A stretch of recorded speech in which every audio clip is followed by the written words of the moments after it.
यह कहानी है उस समय की जब धरती पर राजाओं की जय जयकार गूंजती थी और जंगलों में पशु पक्षियों की भाषा अब भी मनुष्यों के कानों तक पहुंच जाती थी।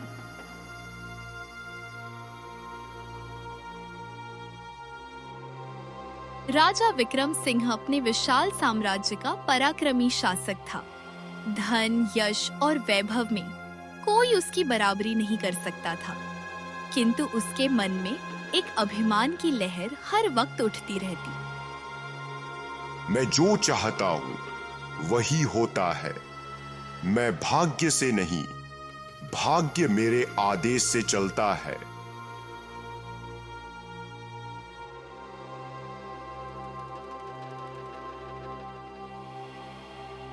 एक दिन प्रातःकाल जब सूरज की किरणें राजमहल की स्वर्ण जालियों से छनकर आ रही थीं, राजा ने दरबारियों से कहा, आज मन बड़ा व्याकुल है। न जाने क्यों हृदय में एक अधूरी प्यास सी है। आज मैं शिकार पर जाऊंगा, अकेला। महाराज, अकेले जंगल में जाना उचित नहीं। वहां हिंसक पशु। मैं किसी पशु से नहीं डरता सेनापति। मेरा बाण जब छूटता है तो हवा भी रास्ता छोड़ देती है। राजा ने स्वर्ण कवच पहना, तीर कमान उठाई और अपने प्रिय घोड़े कृष्णा पर सवार होकर घने वन की ओर निकल पड़ा।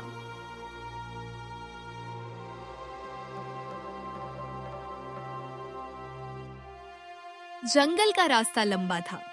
सूरज ऊपर चढ़ आया, पंछी चहकने लगे और हवा में मिट्टी की भीनी गंध फैल गई। राजा के घोड़े की टापों से सूखी पत्तियां उड़ती चली जा रही थीं। काफी देर तक घूमते घूमते राजा जंगल के भीतर इतना आगे बढ़ गया कि उसे दिशा का ज्ञान ही नहीं रहा। यह कौन सी दिशा है? लगता है लौटने का मार्ग कहीं पीछे छूट गया। धीरे धीरे सूर्य अस्त होने लगा। लालिमा जंगल की डालियों पर बिखर गई। घने पेड़, स्याह परछाइयां और दूर कहीं किसी जंगली जानवर की दहाड़, सब मिलकर एक अजीब भय का वातावरण बना रहे थे। राजा अब अकेला था। रात का अंधकार फैल गया, पत्तों से ओस टपक रही थी और चारों ओर सन्नाटा था। अचानक राजा को प्यास महसूस हुई, पहले हल्की, फिर तीव्र, फिर असहनीय। हे ईश्वर, यह कैसी अग्नि भीतर जल रही है। इतनी प्यास, कहीं जल न मिला तो प्राण निकल जाएंगे।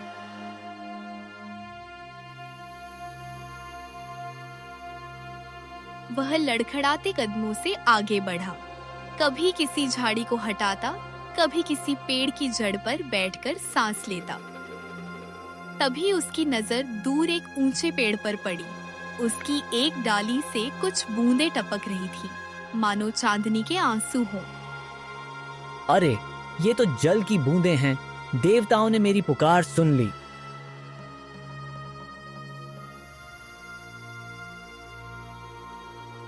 वह तेजी से पेड़ के पास पहुंचा, अपने वस्त्र का टुकड़ा फाड़ा और पत्तों से एक छोटा सा दोना बनाया। सावधानी से उसने बूंदें इकट्ठी करनी शुरू की। धीरे धीरे दोना भरने लगा। हर बूंद उसे जीवन की उम्मीद देती जा रही थी। लेकिन तभी एक रंग बिरंगा तोता फड़फड़ाता हुआ आया और बिजली सी गति से झपट कर उस दोने को गिरा गया। अरे, ये क्या किया तूने, दुष्ट पक्षी? दोना नीचे गिरा और सारी बूंदें मिट्टी में समा गईं। राजा का गुस्सा उफान पर था, लेकिन फिर उसने गहरी सांस ली। शायद इस तोते ने अनजाने में गिरा दिया। पक्षी ठहरे, चंचल स्वभाव के।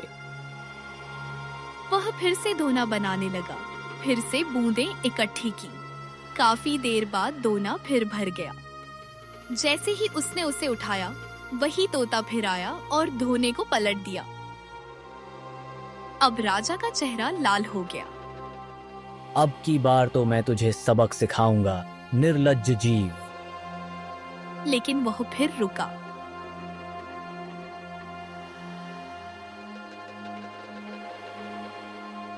नहीं, शायद यह मेरी परीक्षा है।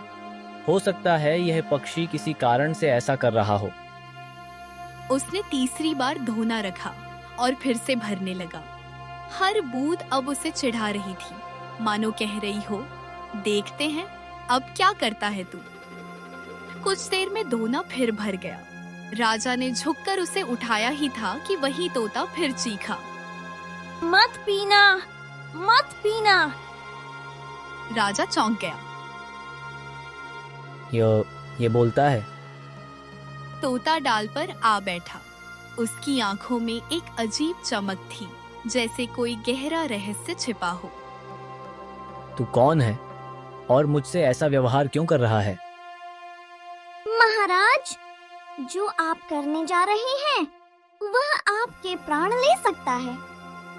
राजा ठहाका मारकर हंस पड़ा। एक तोता मुझे सिखाएगा कि क्या करना चाहिए। तू तो बड़ा ढीठ निकला। सत्य को सुनने के लिए घमंड का पर्दा हटाना पड़ता है महाराज।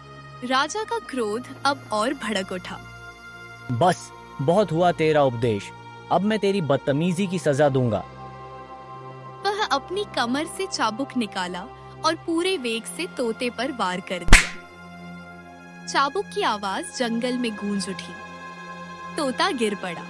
उसके पंख कांपे। उसकी आंखों में दर्द नहीं बल्कि करुणा थी। महाराज, मैंने आपकी जान बचाई थी। और वह निडाल होकर वहीं शांत हो गया। राजा ने तिरस्कार से कहा, अब कोई मुझे रोक नहीं सकता। मैं शांति से पानी पीऊंगा।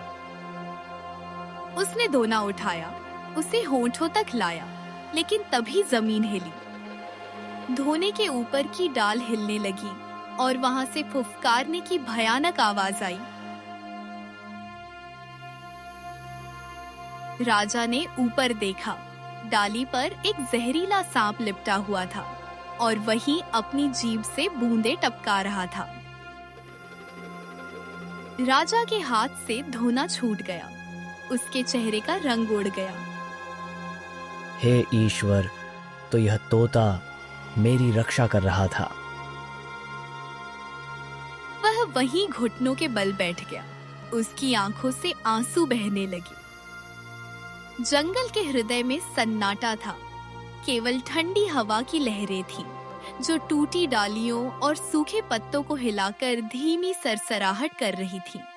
राजा विक्रम सिंह उसी मिट्टी पर घुटनों के बल बैठा था, जहां अभी अभी उसने उस तोते को मारा था।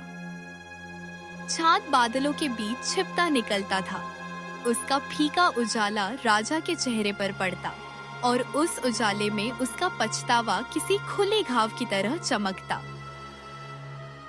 हे ईश्वर, मैंने क्या कर डाला? उस छोटे से प्राणी ने तो मेरी जान बचाई थी और मैंने उसे मौत दी। कैसी मूर्खता, कैसा अंधा क्रोध। वह मिट्टी में झुककर तोते के निर्जीव शरीर को उठा लेता है। पंख अब ठंडे पड़ चुके थे, मगर आंखों में वही शांत करुणा बनी हुई थी जो मरने से पहले भी थी। तू मेरा शत्रु नहीं, मेरा रक्षक था, हे पक्षी, और मैं अपने ही उद्धारक का हत्यारा बन गया। वह तोते को अपनी हथेलियों में रखता है और आंसुओं की बूंदें उसके पंखों पर गिरने लगती हैं। कुछ बूंदें उस पर पड़ती हैं तो लगता है जैसे वे पंख फिर चमक उठे हों। काश समय लौट आता, मैं अपने क्रोध को बांध लेता, अपनी जुबान को रोक लेता। मैंने राज किया पर अपने हृदय पर कभी शासन नहीं किया।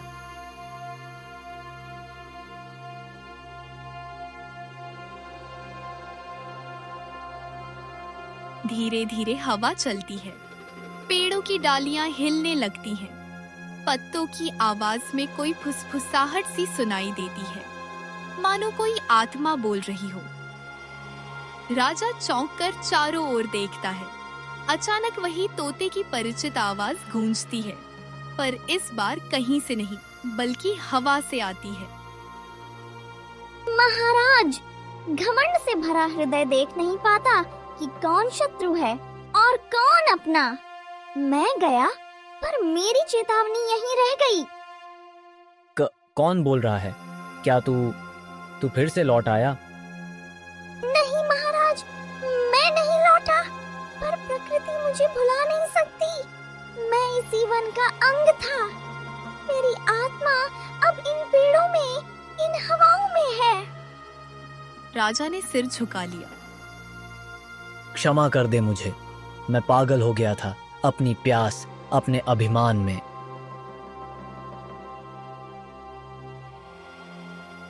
हवा और तेज हुई। एक पल को लगा जैसे पत्तों के बीच कोई आकृति उभरी हो, तोते की छाया जैसी। प्यास तो हर जीव को लगती है महाराज, लेकिन जब मन अभिमान से भर जाता है तब वह प्यास विनाश बन जाती है।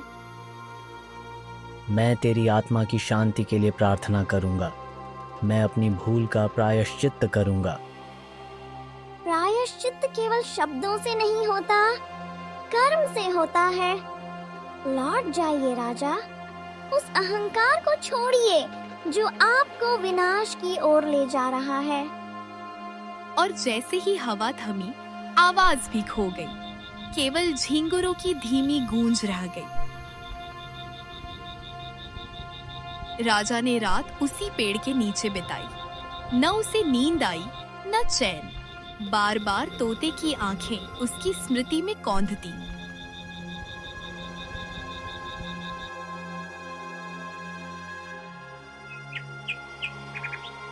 सुबह हुई तो सूरज की किरणें पेड़ों के बीच से छन कर आईं। वह उठ खड़ा हुआ। उसने तोते के लिए मिट्टी खोदी, उसे सम्मान पूर्वक दफनाया और कहा, मैं वचन देता हूँ, मैं अब कभी बिना सोचे कोई निर्णय नहीं लूंगा और किसी निर्दोष पर क्रोध नहीं करूंगा। जैसे ही उसने ये शब्द कहे, पास की डाल से एक और तोता उड़ा, बिल्कुल उसी जैसा। वह उसके सिर के ऊपर चक्कर काटने लगा, फिर जाकर उसी पेड़ की डाल पर बैठ गया। राजा मुस्कुराया, पर आंखों से फिर आंसू निकल पड़े। क्या तू वही है या तेरे साथी की आत्मा मेरे सामने आई है? हम सब एक दूसरे से जुड़े हैं महाराज। तुमने उसे मारा, पर अब उसकी सीख तुम्हारे भीतर जीवित है। राजा निशब्द रह गया। तूने सही कहा, मैंने राज किया था, मगर आज सच्चा शासन सीखा अपने मन पर। तोते ने पंख फड़फड़ाए और बोला, मनुष्य की सबसे बड़ी शक्ति उसकी बुद्धि है और सबसे बड़ा शत्रु उसका गुस्सा। जब बुद्धि सो जाती है तो क्रोध बोलता है और वही विनाश का कारण बनता है।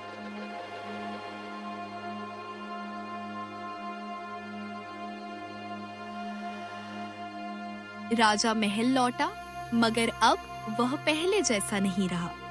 उसके दरबार में वही वैभव था, वही अनुशासन, लेकिन अब उसकी आंखों में विनम्रता थी। एक दिन मंत्री ने पूछा, महाराज, आप अब शिकार पर नहीं जाते? अब मैं अपने भीतर के पशु को वश में करने में लगा हूँ मंत्री। क्रोध क्षणिक होता है, पर उसका परिणाम जीवन भर का दुख बन सकता है। जो व्यक्ति अपनी वाणी और क्रोध पर शासन कर ले, वही सच्चा राजा है। और जो प्रकृति की चेतावनी को समझ ले, वही जीवन का रहस्य जान लेता है। अगर आपको हमारी ये कहानी अच्छी लगी हो तो एक प्यारा सा लाइक जरूर करना, और हाँ, सब्सक्राइब करना मत भूलना, ताकि अगली कहानी सबसे पहले आप तक पहुंचे। आपकी छोटी सी सपोर्ट हमें और कहानियां हो लाने की हिम्मत देती है। तो मिलते हैं अगली दिल को छू जाने वाली कहानी में। धन्यवाद।